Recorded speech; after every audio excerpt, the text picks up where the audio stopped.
So, ladies and gentlemen, it gives me great pleasure to introduce our guest of honor, one of Warmington-on-Sea's most distinguished citizens, a man of many parts, banker, soldier, magistrate, alderman, and secretary of the Rotary Club.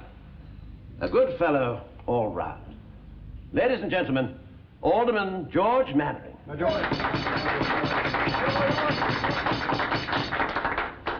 Chairman, Mr. Town Clerk, ladies and gentlemen.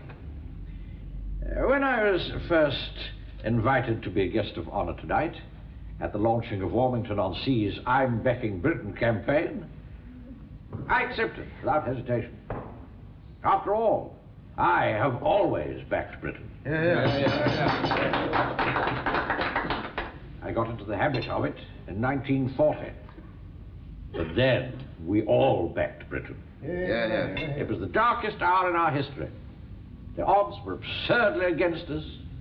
But, young and old, we stood there, defiant, determined to survive, to recover, and finally, to win. The news was desperate, but our spirits were always high.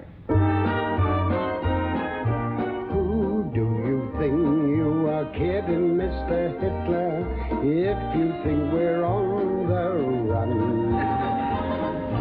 We are the boys who will stop your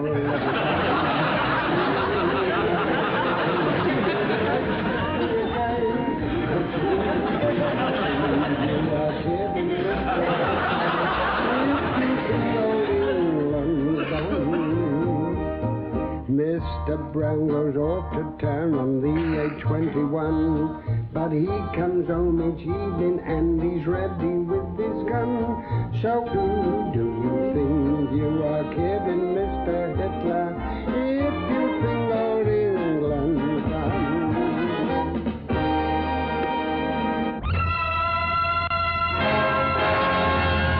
The massive Nazi war machine is pushing its way across Europe, laying waste neutral countries with a savagery unmatched in history.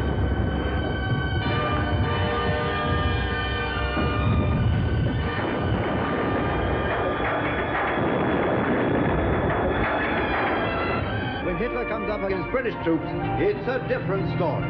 They fight him every inch of the way, giving as good as they get. It's a tough battle. But is Tommy Atkins downhearted? We'll say he's not. Why should he be with a leader like this? To make Tommy's task more difficult, a new menace has been added to an already brutal struggle. Hordes of parachutists descend from the skies, trained to sabotage lines of communication. And who knows, even our own shores may not long be spared this, the latest of Hitler's tricks. We all have our part to play, and every effort is being made to confuse the enemy.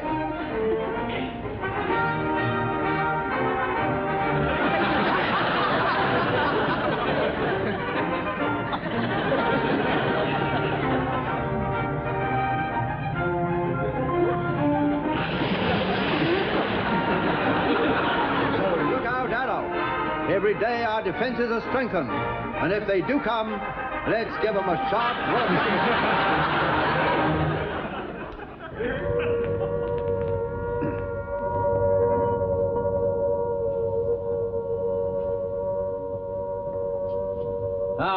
Going home, are they? Sir? Well done, Pike. Oh, by Jove, these things are heavy. Oh, that's the sand being wet, sir. If you waited for the tide to go out, it'd have been twice as easy. Well, never mind, Pike. They'll keep out the German bullets, that's the point. Don't take so long over the next one. Oh, that's not my fault, sir. I spent 10 minutes picking the shrimps out of that lot. Thank you, Mr. Wilson. On there, please. Well, that's a reasonable field of fire, I suppose. It covers most of the high street. Oh, yes. Yes, I think we can quite happily say that Jerry's parachutists will be as dead as mutton from Steddon Simpson's to Timothy White's. We'll get a clear run down to the Pier Pavilion if that blasted woman to get out of the telephone box. That'll be Mrs. Hoskins calling her sister in Thetford. She'll only be 3 minutes, sir. Well, let's hope that Hitler stays his hand until Mrs. Hoskins gets the pips. Let's hope he waits until we get a machine gun. It's the last one, sir. What do you mean, the last one? They're nowhere near high enough. Oh, well, there's no more sand, sir. No more sand? Nonsense, there's a beach full of it down there. Oh, well, the tide's in. The war's up to here. But right over my mum's Wellington's getting that last one. She won't go on about it. Pike, the dampness of your mum's Wellingtons is of very little consequence when the whole of Europe is writhing under the Nazi heel. No, my mum won't see it like that, will she? Well, sir, I suppose we could get some more sand at low tide. Time is not on our side, Wilson.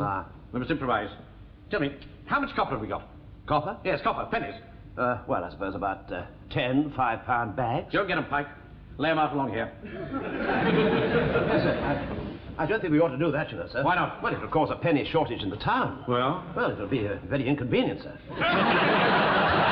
Very, won't they? Don't they know there's a war on? I don't think head office is going to like this at all, sir. Oh, Wilson, this is no time for red tape.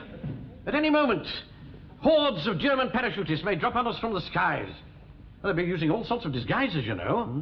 A whole platoon of them could come dressed as nuns, set up their headquarters in that church across the road, and you'd never notice. Well, I think I would, sir. You see, that happens to be the Methodist chapel. 2 bags, sir. Ah, well done, Pike. Well done. The cashier says, will you sign for him as though you're putting him in the vault, or shall we open an account in your name and give you an overdraft? I'll talk to him later. See who that is, Wilson? Yes, of course. Sam, not to be disturbed. Yes. Now, here, Pike. Take this paper, lick it, and stick it in crosses on the windows. It's an army dispatch rider from GHQ Eastern Command, sir, and he's got a packet. Oh, poor devil. What was it, a sniper? For you, sir. Oh, this is the moment I've been waiting for. Whipped them to the post, did I? A few weeks ago, I sent a letter to GHQ asking for instructions in case of an invasion. I told them that I held a commission and that I'd served in the last conflict. Somewhere in the Orkneys, wasn't it, sir? I was a commissioned officer, Wilson, and I served in France during the whole of 1919. Yes, but the war ended in 1918, I thought, sir. Well, somebody had to clear up the mess. Oh, yes, of course. Where were you during the war? Mons, Gallipoli, Passchendaele. I was a sergeant in the RS. Yeah, never mind that now. Yes, sir. In view of the grave danger of enemy parachutists landing in the home counties, it has been decided to form a force of local volunteers to guard certain strategic points. This force will be known as the Local Defence Volunteers. Yes, Miss King? It's Anthony Eden, sir. In person? On the wireless. They say it's very important.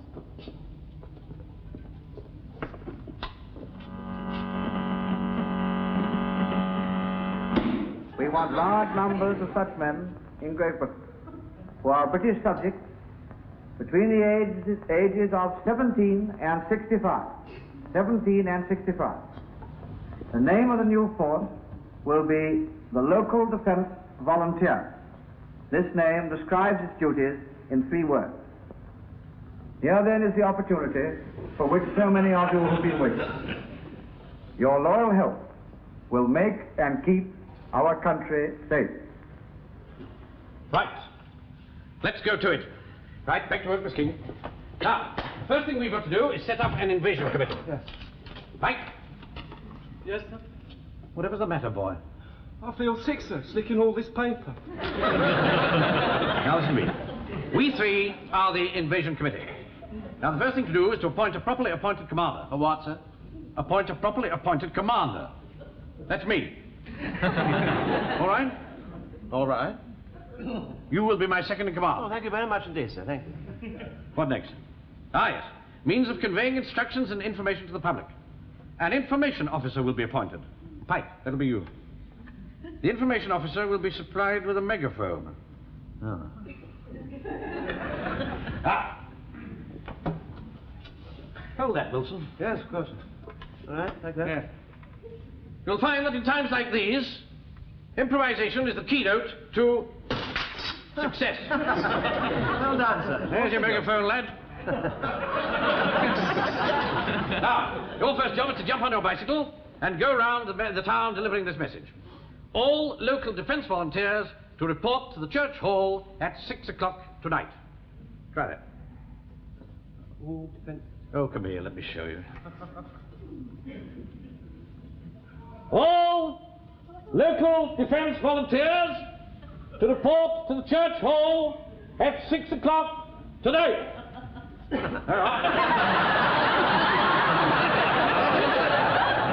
I don't know how you do it.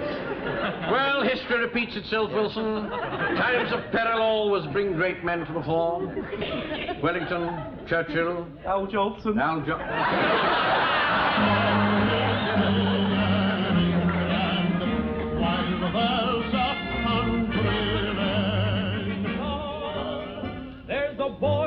him home on leave. There's a girl wants him home on leave. The meeting was called for 6 o'clock. It's 20 past. Where is he? I could have had time for a round of golf. Do you know that? I've just brought a new... Excuse me. Just one moment. Do you mind getting back? We're waiting for the appointed commander. I am the appointed commander. Yeah. Oh, sorry. Oh, there you are, sir. Tell me, did you get the enrollment forms? No. Well, hadn't they got any at the police station? They wouldn't let me have them without putting in an application form. Well, then why didn't you, sir? They hadn't got any. Oh, I see. I got those, however. Oh, but look here, these are paying in forms. Oh, sir. don't keep putting obstacles in the way, Wilson. Get the first man All in. right, hello, sir. Right, would you mind stepping this way, please? Wilson. Well, come here. What's it? I intend to mold those men out there into an aggressive fighting unit. I'm going to lead them, command them, inspire them to be ruthless killers. And I'm not going to get very far if you're going to invite them to step this way, am I? Quick march is the order. Ah, very sorry, sir. All right, quick march! Not much point. I'm here already. Name? James Fraser. Occupation? I keep a philatelist shop. How do you spell that? S-H-O-P. Thank you very much. I imagine you've not had any previous army experience? No, none at all. No, we can usually tell, can't we, Sergeant? Yes, we can, sir. Once a soldier, always a soldier. Yes, of course. I'm a sailor. Chief Petty Officer, Royal Navy. Retired. Sign there. Are you swearing? I never said a word. You army type. Aren't you taking swearing an oath of allegiance? Oh, yes. Yes, of course we are. We're going to do that later. Wait outside. Come, boys brigade, men. Have to watch that man, Wilson. Yes, sir, yes. Bolts you lot, these jack tiles. Yes, I quite agree with you. Next man. All right, next man, please. All right, quick march. Yeah. All right. Halt. How do you do? Howdy. Name? Godfrey. Charles Godfrey. Occupation? Well, as a matter of fact, I'm retired, but I was 25 years in the civil service. Oh, really? Indian or British? Civil service stores. Any previous military experience? Well, I was several years in the sports department, of course. That meant archery and air guns. Yeah. Well, no doubt your knowledge in specialist fields will be of great use to us. Would you sign that, would you? Why not to? Is that all? For the moment. Don't I get a receipt or something? This is a fighting unit, not a dry cleaner's. Do that, would you, please? I'm sorry. Right turn, quick march, and just veer round to the right. Evening, gents. Name? My card. Joe Walker, wholesale supplier. I suppose you won't be with us very long. You'll be called up any day, I should think. Oh, no, Gov, no. I'm, what's his name? Reserved occupation. How do you make that out? Well, I'm an wholesale supplier, aren't I? I mean, I supply essential supplies. Any previous military experience? I've got a girlfriend in the ATS. Yeah, all right. Oh, by the way, anytime you gents require anything, you know what I mean, just give us a tip, you know what I mean. Thank you very much, yes. We'll bear it in mind. Right turn, quick march. Pardon? Right turn, quick march. Well, you might wait for the ink to dry.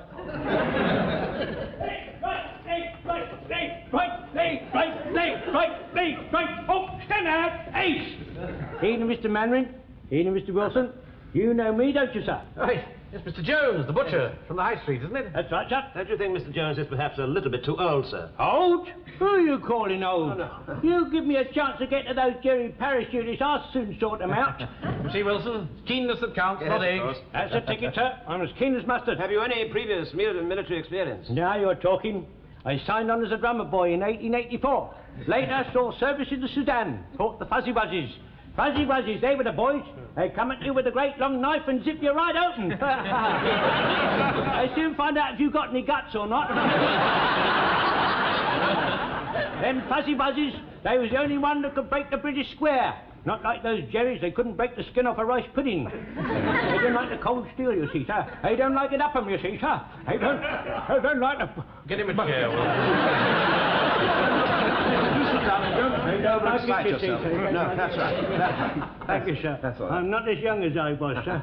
But that's not going to stop me being in there with the bayonets over the cold steel, sir. quite Not so. going to stop Quite me, so, sir. Mr. Jones. I think you've made your point. Yes, sir. Just sign that, would you, please? Certainly, sir. Thank you, sir. When did you leave the army? 1915, sir. I was invalided out, sir. The old minces, I couldn't quite make the focus, I see, sir. Presumably that's why you've signed the table. I beg your pardon, sir.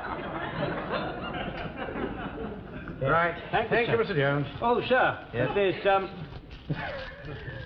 There's a couple of pounds of steak there, sir. Compliment to the house. Oh. Yes, sir. Oh, by the way, sir, what about my stripe? Your stripe? I was in Lance Corporal for 14 years. Can I keep it? No, Jones, I'm afraid you can't. Well, in that case, I'll keep the steak, I think. Let's not be too hasty about this. We shall be needing NCOs, you know, Wilson. Yes, of course we will, sir, yes. Yes, and I've no doubt that Mr. Jones's previous military experience could stand us in very good stead. Yes. Right, that's all. Lance Corporal Jones. Thank you, sir. You're a gentleman. Well, TTFN, about that. Left, right, left, right. Can I do you now, sir? Yes, very good. Very funny, sir. Awfully good. Well, we'll share this later, shall we? Sort it out very quick. Right, who's in charge here? I am. Why? Right, we'll get this all cleared out at once. What? Come on, get these blokes out of here. Are you out of your mind? You realise that history's taking place in there? In 5 minutes' time, an ARP lecture is taking place in this hall. I am trying to enroll men for the LDV, and if you're not very careful, I shall requisition this hall for military purposes. You're too late, mate. It's already been requisitioned for the civil defence for my purposes. So get this lot out, so I can carry on with my lecture. Are you asking the army to retreat? Why not? You've had plenty of practice lately. That's right. Look, gents, we don't want to get excited, do we? I mean, I've got my job to do and you've got yours. If you want to carry on here in this office, well, it won't bother me. But get this other lot out, quick, sharp. Go. Blimey, pulled it in all but... Come on out! Oh, so what are we going to do, sir? We've only enrolled 4 so far. Well, we'll just have to dispense with the formalities. Get them all in here. All right.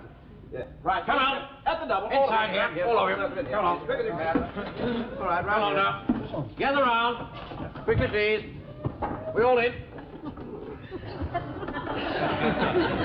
Now, men, you've answered your country's call today. We're all here to defend our homes and our loved ones. And I know that you will not shirk that duty. We've no guns. We are naked.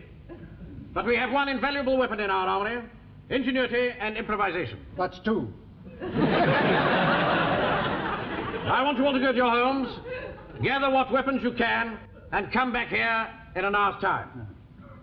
From tonight, whatever the odds, we Englishmen, we British, we here are going to be able to say, come on, Jerry, we're waiting for you. Don't forget your gas mask. That's all. Dismissed. Thank you, sir. That's really very nice. You wave me goodbye. Cheerio, here I go on my way. Wish me luck as you wave me goodbye. Squad, attention! Try and get it right. Squad, stand at east. Attention! All right, sir. The men are all ready for your inspection. Very smart, Corporal. What's that supposed to be, boy? Well, you said if you had nothing else, we'd tie a carving knife to a broom handle. I didn't say keep the brush on the end of it, you stupid boy. Well, he should have said. I don't want any insubordination. Take this man's name, Sergeant. What's your name, lad? Well, you should know by now. You've been a friend of my mum since before I was born. Well, see, it doesn't happen again. Where did you get that gun? Eh? The gun, where did you get it? Well, it belongs to my friend, actually. I see. He's got a friend. A gun. Yes, I can see that, sir, yes. Well? Yes, well. I'm the officer. Yes, sir, quite. You're the sergeant. Quite, yes, sir. We ought to have that. Yes. You're asking for it. Well, don't you think it would have more authority coming from you, sir? No. Right. Excuse me. Mr. Mannering would rather like to have your rifle. Who would like to have it? Captain Mannering. Well, he can't have it. Now, look here, Godfrey. Hand over that gun at once. I don't see why I should. Are you refusing to obey an order on active service? You realize we could have you shot for this? That'll be a bit tricky since he's the only one with a gun. Permission to speak, sir. Permission granted, Corporal. Why don't we take it in turns to have the gun, sir? What an excellent idea. Draw up a rota. Put my name at the top. Well done, Jones. That's a very formidable-looking weapon. Aye, a poor man without an end game that.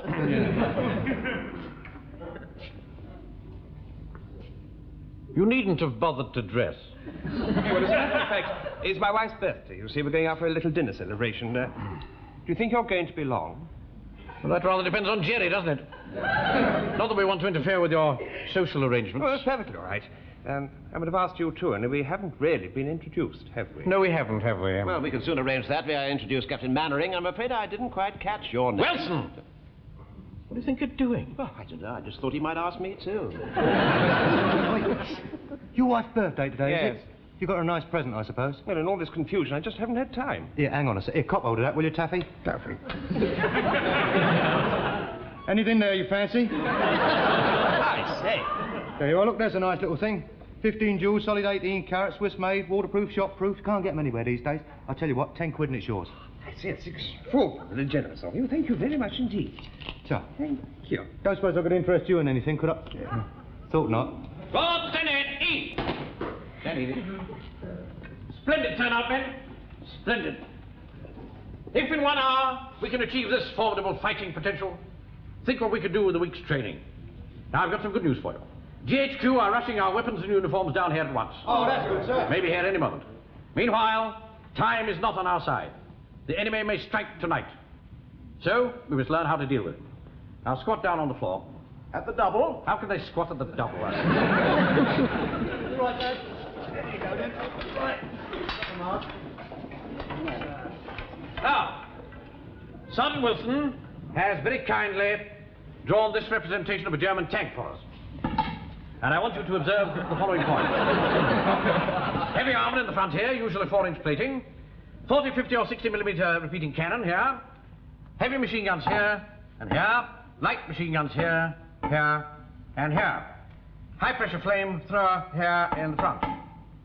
And I'm told on very good authority, 2 hand grenade throwers. Cool. A very formidable opponent indeed. But we're going to tackle it. The question is, how? Now, How about some sugar, sir? sugar? Yes. How would you use it? Well, you stick it in the petrol tank, and the engine fizzles out. Yeah, that's right, sir. I read about that somewhere. Yeah. That's right. That sounds a very good idea, doesn't it, you, Very Sergeant? good indeed. Shall I put in an application for an extra sugar ration, sir? Yes, we can try it once. If it doesn't work, we'll put the rest in our tea. How about some spuds? Spuds? Yes. You stuff one up the exhaust pipe, and that fails the gases from coming out the engine, and the engine stops. Yeah, that's right, and all, isn't I it? see. It is, yeah. Unfortunately, Corporal, these Nazi tanks are equipped with very long, thin exhaust outlets. Well, we could use long, thin spuds. Charlotte's Beauty, sir. King They're long Edwards. and thin. King Edwards, No, yeah. Charlotte. What about a carrot? That's got thin end, isn't it? Yes, yes, do that. If that doesn't work, can we have some chips? Well, now, your suggestions have stimulated a very lively discussion, but I think for today we'll concentrate on my methods. Now, here are the weapons. Blanket, tin of petrol, crowbar, petrol bombs, and a box of matches. Now, this is the procedure. First of all, we take cover, concealing ourselves from the tank. Here, here. You hear the tank coming, and as it draws level, the first man soaks the blanket in petrol, breaks cover, and rushes towards the tank. Now, we're going to need a tough commander-like boy for this. Pike, you. Second man will then light the matches, rush to the blanket, and set fire to it. Yes, sir. Please, sir. Can I volunteer for that, sir? Oh, very well, Corporal. Thank you, sir. Do you think that's wise? All clear so far? Yeah. Fraser, you will prise open the lid of the tank with the crowbar. Walker will have a bomb in each hand, which will be ignited by Corporal Jones, and they will be pushed into the aperture. Any questions? Yes, sir. What are you going to be doing? I shall be observing from behind cover and deciding whether or not to send in a second wave. Now, you must understand that the most important part of the whole operation is the decoy. It is essential that one man draws the attention and the fire of the tank gunners to him and away from us. You better be the decoy. Braceful. You. Right, let's try it by numbers. Come and get your weapons. Right, decoy, over here. You work over here in this corner. That's it. There we are. Godfrey, you're in charge of the tank, over at the other end of the room. There we are. Now, Sergeant Wilson will blow a whistle when we're ready to go. Hey, Sarge, can I put the petrol on my blanket now? Oh, of course not, boy, of course not. This is a dummy run, for heaven's sake. All right, stand by. All right. Start them off, Sergeant. Right, up you go. I say... oh, that's no good. Look, you're angry. Draw that fire. Go on, do it again. I say, you fascist beasts. Where's the blanket? Sorry, sir, I didn't hear him coming. Come on in. Oh. Start again. Start again. Right, back here, first. Come on. And this time make a noise like a tank. All right, stand by. I say, you fascist beasts. Blanket. Right, set right in, Corporal. Come on. I'll get the matches to light, sir. Wait a minute. Start again. Here we are, sir. Pike, take charge of the matches this time. All right, sir. Well, I'll have the blanket, sir. All right, Corporal. Here. All right, stand by. Right, off you go. We are going to hang out washing on the sea.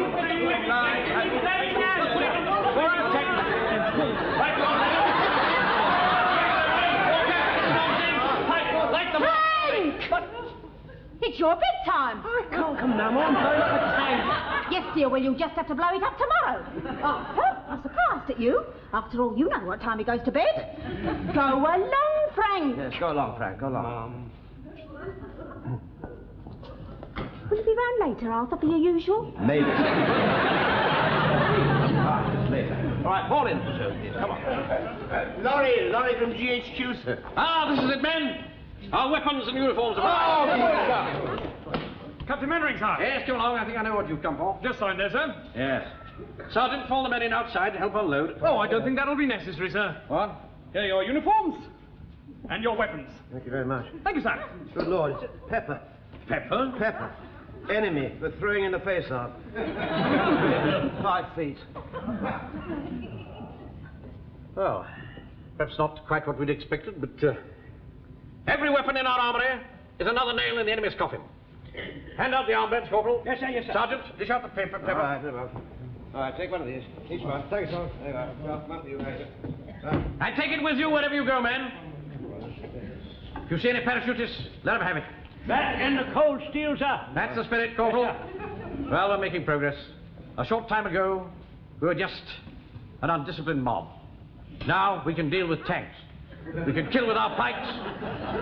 We can make them all sneeze with our pepper. And after all, even the Hun is a very poor fighter with his head buried in a handkerchief. But remember, men, we have one invaluable weapon on our side. We have an unbreakable spirit to win. A bulldog tenacity that will help us to hang on while there's breath left in our bodies. You don't get that with Gestapos and jackboots. You get that by being British. So come on, Adolf. We're ready for you.